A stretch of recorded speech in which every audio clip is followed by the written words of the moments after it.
David Noah akhirnya angkat bicara usai dilaporkan ke polisi dengan tuduhan penggelapan. Band Noah kini kembali terkena masalah. Kali ini yang terkena masalah ialah sang keyboardist David Noah. David Noah diduga melakukan penipuan dan penggelapan.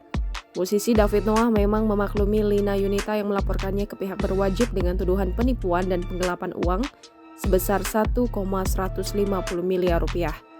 Sebab satu-satunya cara untuk meminta pertanggungjawaban terkait uang sebesar itu yakni melaporkannya ke polisi. Setidaknya Lina Yunita berhasil memperoleh atensinya. Namun, diakui David Noah laporan tersebut benar-benar merugikannya.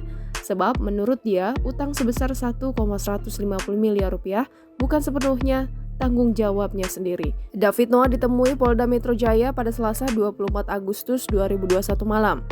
Meski merasa dirugikan dan harus tanggung jawab atas masalah yang tidak dilakukan olehnya, David bersyukur teman-temannya memberikan dukungan besar kepadanya.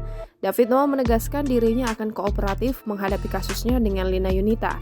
Diberitakan sebelumnya, Lina Yunita melapor ke David Noah ke Polda Metro Jaya 5 Agustus 2021 terkait dugaan penggelapan uang 1,150 miliar rupiah. Jangan lupa subscribe, share, komen, dan like ya!